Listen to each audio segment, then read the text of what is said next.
In this tutorial, we'll be taking a look at some of Photoshop CS5's new brush tools. It's in the standard brush right here, but if we click and select our brushes, we have our usual brush shapes, the round brushes, and of course there are the custom brushes down here, all sorts of nice sets. The new brushes right here are called bristle tip brushes. And we see there's a different unique little icon right here by them, actually looking like the edge of a real paintbrush, and that's what we see. And they're trying to really mimic traditional media so that as you paint in Photoshop, it would look more like you're painting with a real brush, and we'll see how that works. The first thing I'd like to point out here is that there are basically two groups. There's the white tip group here and the dark tip group. The white tip are for round brushes.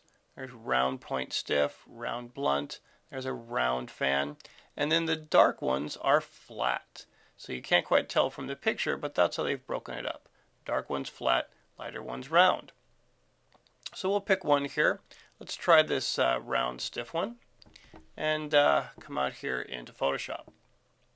The first thing you'll see is there's this new item here, this little brush preview, and we can actually expand it, make it look a little bit larger. And what it does is it's going to try and show you what your brush is doing. Of course, definitely will need a tablet and stylus for this. And you can see that as I rotate my tablet around, the brush and its relationship to the canvas is actually changing. So let's see what we can do here with this one. First of all, we'll use the new heads-up display color picker. So I'll hold down Command, Option, Control, Shift, and click. And look, there it is. So let's pick a color and start working with here. So the dark red will be fine. And we'll see what happens. First thing I'll do is I'll hold my stylus straight up and down, and I'll just kind of make little points here. And you can see that this little preview showing me I'm using the tip of my brush to press down. And if I angle it a bit, you can see I got more the side of the brush. And so now I can paint these longer strokes here and use more of the brush there. So it's trying to really fool me, I guess, into thinking that I'm using a real brush. And so there's more the idea of working with a traditional medium like brush and paint. And so this is something we haven't been able to do before in Photoshop. The brushes have been fairly, I've heard them described as being static. You can change the size, you can change the opacity, you can even do some dual brush and scattering, but the brush still kind of stays the same. In this case, we can do all kinds of things. I can size this up, and I'll use the new feature of the Control plus Alt option and drag it out a bit. And now I've got, you see, a larger brush here. We can see the bristles interacting as I drag along like that. But these new brushes are really very different from what we've had before, trying to do the sorts of things with them that we would do with a real traditional brush. So I can paint along here, and perhaps I'll choose a different one. I'll try this flat fan brush here, and we'll see how that works. So there I'm using the tips there. I'm kind of pressing down on it. And now I'm going to use the side and press down that way. And so we can do all sorts of fun things with that. I'll change the color a bit. Let's try sort of a bluish color here. And there we go. Now we can, of course, adjust these brushes, and that's what I want to talk about next. We have the brush options here.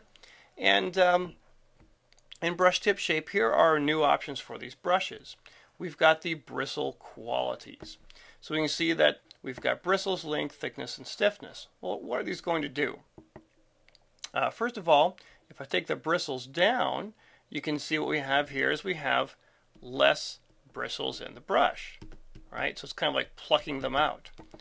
We have length. If I take them up, now look and see I'm getting longer bristles in the brush there.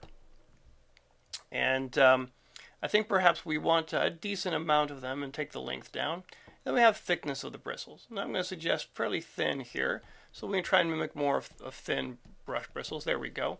The one I think is going to be really interesting is the stiffness, right here, the stiffness. You can see that as I press down on the paper here, it's trying to sort of interact and tell me what my brushes are doing, what my bristles are doing.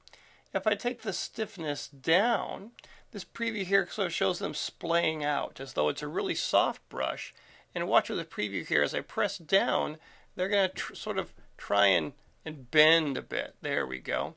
So they bend as we press down. So they're going to be softer bristles, more like what you'd have in a watercolor brush as opposed to, say, a stiff oil brush. And finally, another thing we can do, which I like a bit, is we can change the angle of this. Notice as I change this, it's sort of rotating my brush. And so now I'm getting a fan brush that I can use more horizontally here. And so that I think is going to work quite nicely. So we can adjust that angle.